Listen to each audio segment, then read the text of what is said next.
Ye, my children, draw near and listen well, for the world you see with your eyes is only half of what lives and walks beside you.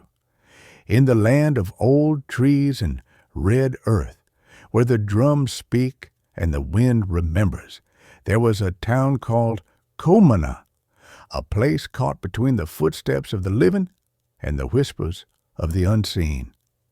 In that town lived a woman named Aminata, strong of will, sharp of tongue, and fearless in spirit. She was among the few women who drove a taxi through the streets and villages, carrying farmers, travelers, and traders from market to home. She laughed at tales of spirits and said, "If they want a ride, let them pay like everyone else." But you see, the unseen does not knock before entering. Kumana lay on the edge of old forest paths where hunters once made offerings to crossroads and spirits guarded the night. The elders spoke of shadows that traveled without feet and voices that rode on the rain. But Aminata, she was of the new mind. She believed only in what her hands could touch and what her eyes could see. She had a smile that could lift a tired heart and a stubbornness that matched the Harmattan wind. From dawn until nightfall, she drove her faded green taxi, greeting people by name, collecting stories as she collected fares. But the world is patient with those who doubt it. One evening, before the Harmattan storms began to sweep dust across the land, Aminata was cleaning the inside of her taxi at the station. Old Papa Boubacar, a retired night watchman with one good eye and too many stories, shuffled past her with his staff. He paused and said, "Aminata, these days the air is thin, the kind that lets things pass through." She laughed from her belly. "Papa Boubacar, if the spirits ever enter my taxi, I'll charge them double for not talking." He shook his head. "Do not joke with what does not laugh. The road remembers everything." Another warning came from Yahya the mechanic, whose hands were forever stained with grease. He told her of a traveler who vanished near the old baobab tree on the Janto road. They said a scent followed him before he disappeared, not the smell of man, not of beast. Aminata only waved her hand. "People disappear when they owe someone," she said. But the elders say, when you close your ears to small warnings, the loud ones become lessons.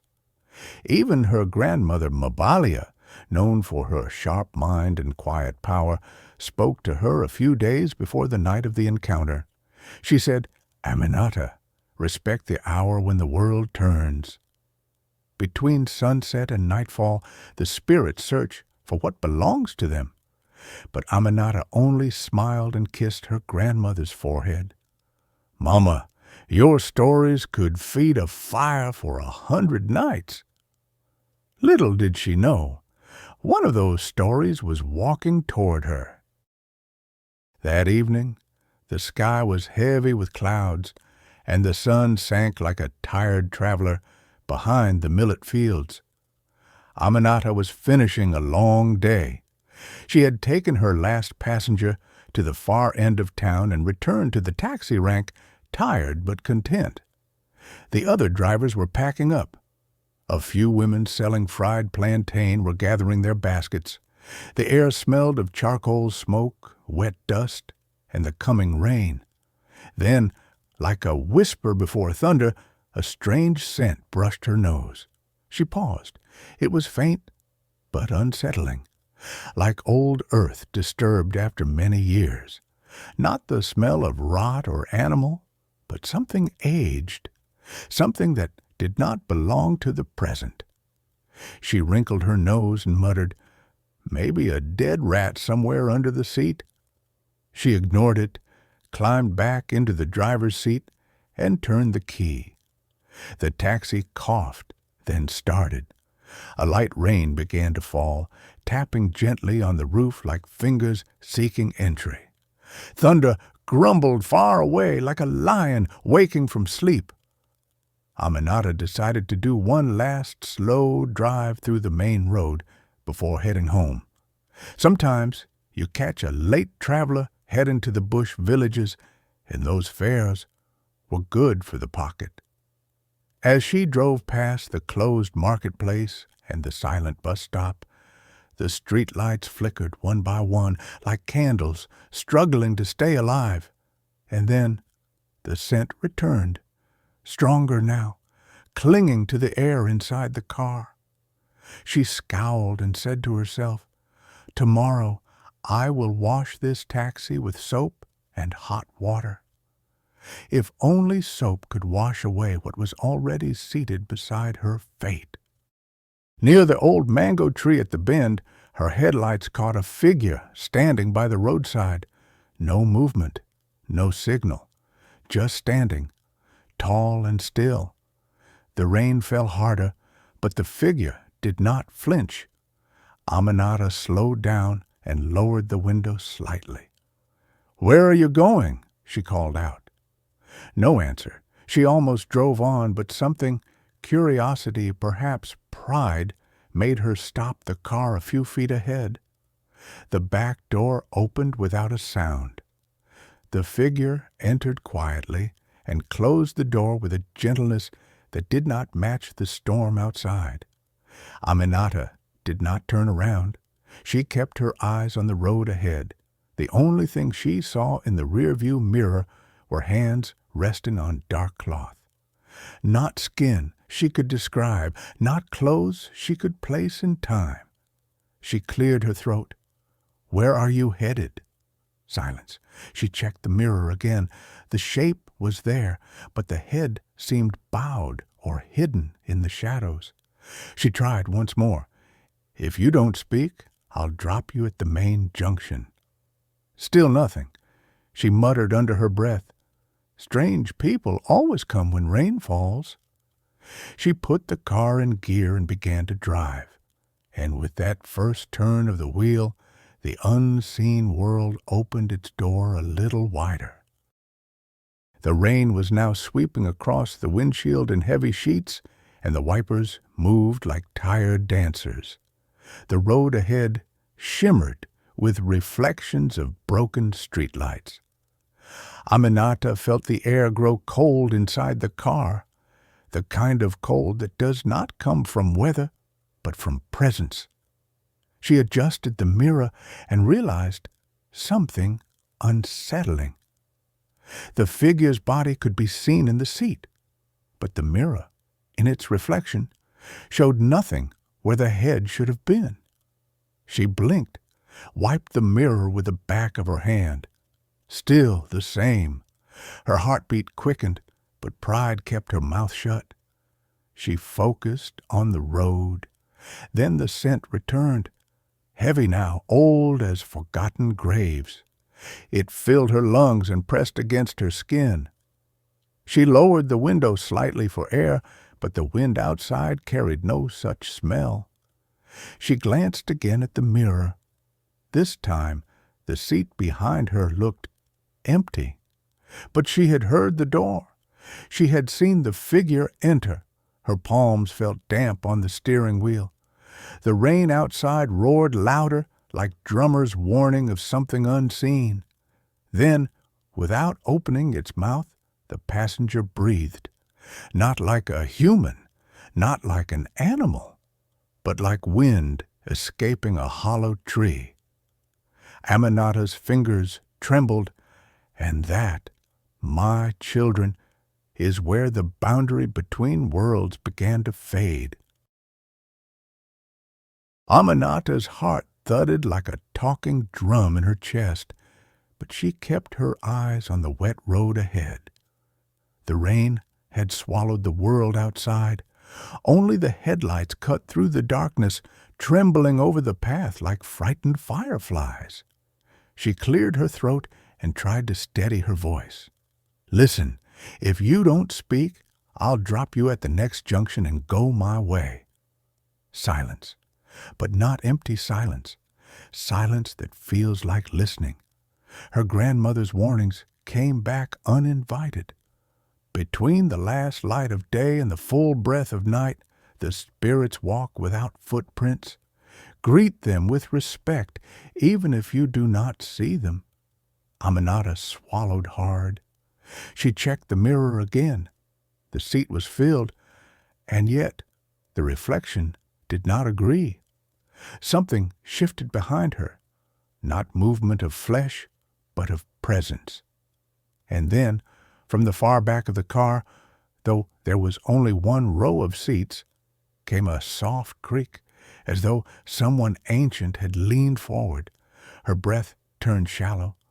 The scent, that old earth smell, wrapped itself around her like smoke in a closed hut. She muttered a prayer under her breath, though she was not one to pray. Bismillah, Papa Dieu, whatever is listening, I mean no harm.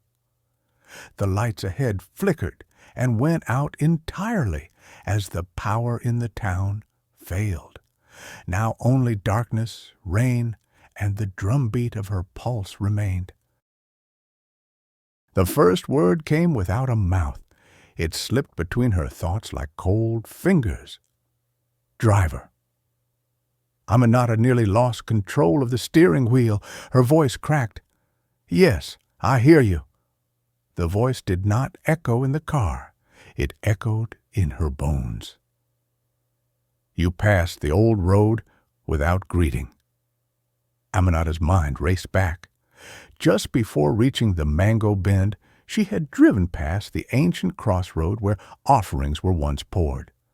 She had seen the broken calabash there earlier that week and laughed about it to a friend. She gripped the wheel tighter.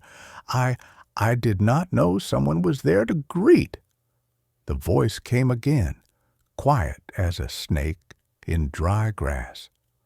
Not every traveler has feet. Not every passenger casts a shadow. Thunder ripped across the sky.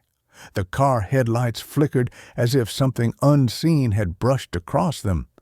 The engine began to strain like a tired animal pulling weight from both worlds.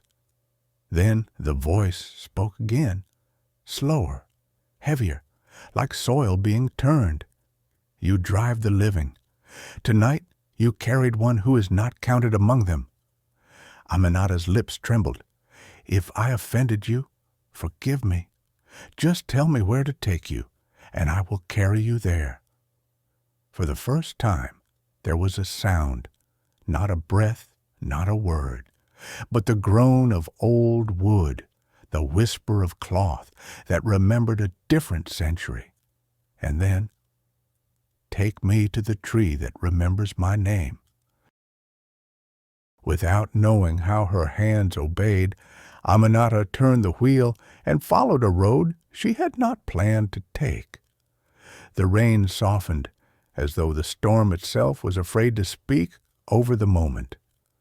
She drove past the silent rice paddies, past the fields where children chased fireflies at dusk, and into the old path once used by cola traders.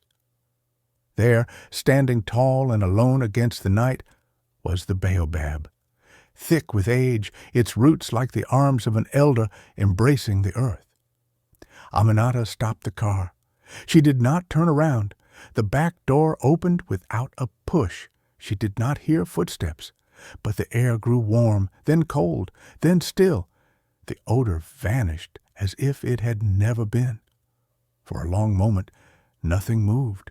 Then the wind rose and circled the baobab, as though greeting something that had finally returned, and just like that, the back seat of the taxi was empty, truly empty. Aminata exhaled a breath she did not know she had been holding. Without looking back again, she turned the car and drove home, hands shaking the whole way. She did not speak a word the rest of the night. At first light, she went to her grandmother, Mabalia, and knelt without a sound. The old woman looked at her eyes and knew. "You carried one of the old ones," she said softly, "a traveler whose body returned to dust before your mother was born. Aminata whispered, "Why me?" Mabalia placed a wrinkled hand on her head. "Because the road remembers every driver, even those who forget to greet it." Later that day, Papa Bubakar and two elders came to the baobab with calabash, cola, and water. They poured libation and spoke names Aminata had never heard. When they finished, Papa Bubakar said, "The tree kept his memory. You carried him the last steps he could not take himself." Yahya the mechanic muttered, half in fear, half in awe, "Some passengers do not need doors to enter." And so, my children, listen well. From that day forward, Aminata always greeted the crossroads, even when no one was there. She left a coin or a whisper of respect wherever old spirits were said to walk. She still drove her taxi, still laughed, still carried the living. But when the air changed, when the scent of ancient earth rose in her car, she would pause and say aloud, "If you have come to ride, you are welcome, but tell me where you are going, and I will greet you properly." She was never answered again, but she was never ignored again either, for in this world, and the world that breathes just beside it, respect is the price of safe passage. And remember, not every shadow walks in daylight, not every silence is empty, and not every passenger is human.